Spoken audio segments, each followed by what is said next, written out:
Just wanna first of all, I want to thank you for coming on. Appreciate it. For And sure. I'm a high school athlete, and as a Okay. youth athlete, and especially when I was younger, I'd always imagine myself winning a Super Bowl, winning the World Series. Well, you actually did it. Um, did winning the Super Bowl live up to your expectations when you were younger about imagining it? Because I'm sure you've imagined it. We've all have. Yeah, yeah. No, I mean it's incredible because you for any athlete at the professional level, right? You're putting in so much work. This is the culmination of years and years and years and years of work and training, rehab, practice, two-a-days and off-season workouts and training and OTAs and no matter the sport at the professional level, you're putting in so much work to Yeah. perform at a high level. And a lot of times, the fans don't really see that as much. I mean, they get more access now more than ever because it's just cameras everywhere and social media. But still, like, you don't see guys training every day in the off season, right? Nobody covers that. But it's just such a grind to get to that ultimate, ultimate level of success. And like I said, no matter the sport, and some guys never even make the playoffs. It's like, I was a Dick Butkus fan when I grew up. So in high school, I wore number 51. In college, I wore number 51. Um, and Dick Butkus never went to the playoffs. Hmm. As great a Crazy. player as he was, like, so just I was spoiled. I went to the Colts. We used to go 10-0 every season to start the season. When I got to Denver, I thought it was automatic. I'm like, what are we doing? We started off 6-0 and we started losing. I was like, what are we doing? What's happening here? Because I was just so used to we used to just come out. That Colts franchise was such a good franchise. I mean, look at the Hall of Famers that it produced, right? You got Peyton Manning, you got Edgerrin James, their head coach Tony Dungy's in the Yep. Hall of Fame. Eventually, Bill Polian's going to be in the Hall of Fame, the GM, right? From he had the Bills teams, he had the Colts team. So, and then you have Freeney and Mathis, you have Yep. Vinatieri, you have Reggie Wayne, you have Marvin Harrison. Right. It's laden with Hall of Famers, and you know you for those guys. I mean, they put in extra work. That's Mm. why they're Hall of Famers. They put in a little bit extra than everybody else. Yeah, they were talented, but to play at that level for a long time, to be a Hall of Famer, you have to be putting in a lot of extra work. And I have a lot of stories about Peyton and those guys putting in a lot of extra work. But yeah, so when winning the Super Bowl, I mean, and then your family, because a lot of times they know how much work you're Mhm. putting in, right? They know the sacrifices you're making, so they're so happy for you. And I remember that's all I wanted to see. I wanted to see my family because it was raining and they were watching the game in the rain. And like my grandmother was at the game and she doesn't really go to any games Wow. and it's raining. I'm like, I want to make sure she's okay, and things like that. But it's the ultimate, it's the pinnacle, right? It's the pinnacle. And like I said, I'm blessed to be able to be a part of such a great franchise with great players, to be able to ride Peyton's coattails and the great players of that team. Even like the guys that may not make the Hall of Fame, but were great players like Bob Sanders. Yeah. I mean, Oh my the Marlon Jacksons, the Kelvin Haytons, God. Mhm. my guys, my class, that really made a difference on that team. The Cato Junes, the Gary Brackett's, Yeah. Yeah. you know, Gary Brackett. under undersized linebacker that play. He was such a smart player. Like a lot of people don't understand.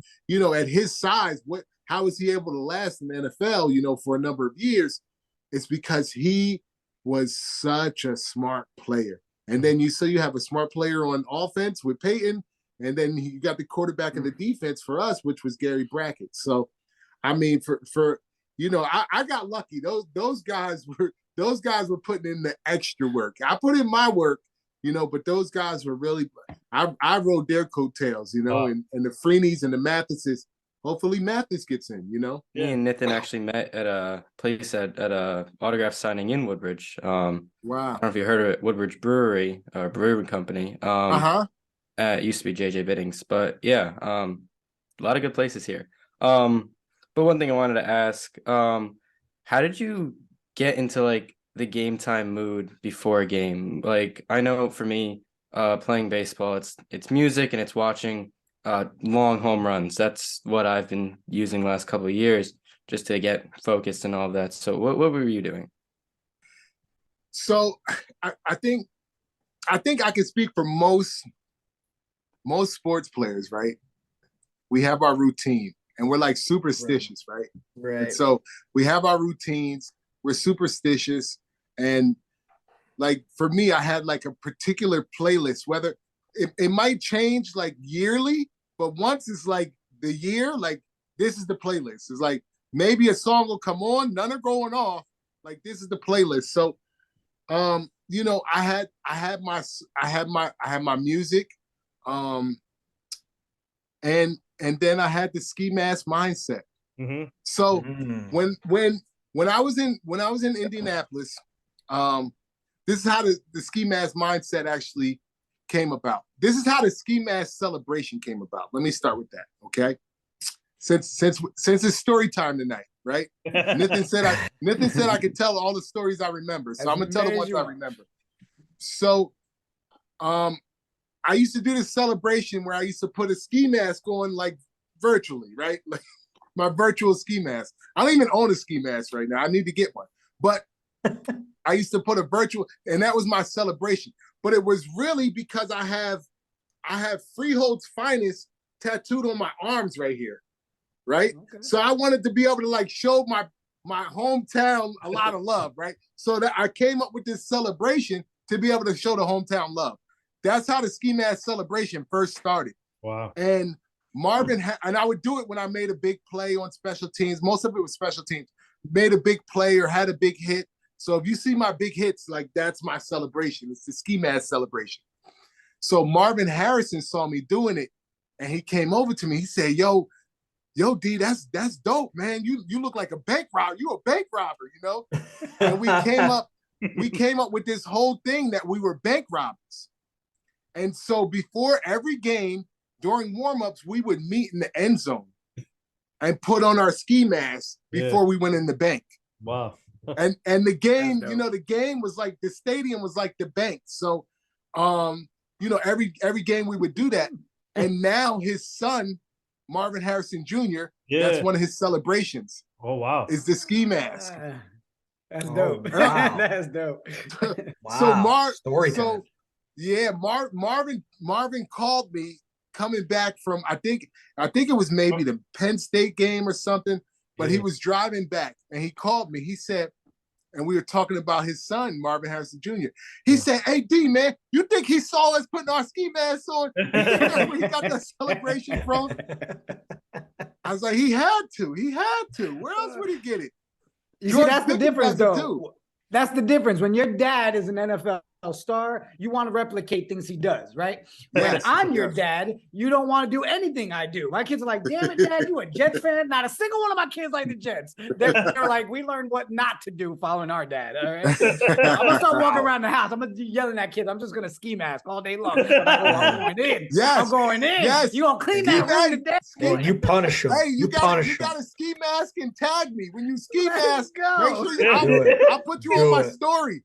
If you put the ski mask on, I'll put you on my story. I might have to take that for this baseball season. And I'm gonna make sure it's a recording of me telling my kids to go to bed. I'm telling you, we got this. It's going social. We going. But you know, the ski mask mindset applies to so many different things in life, right?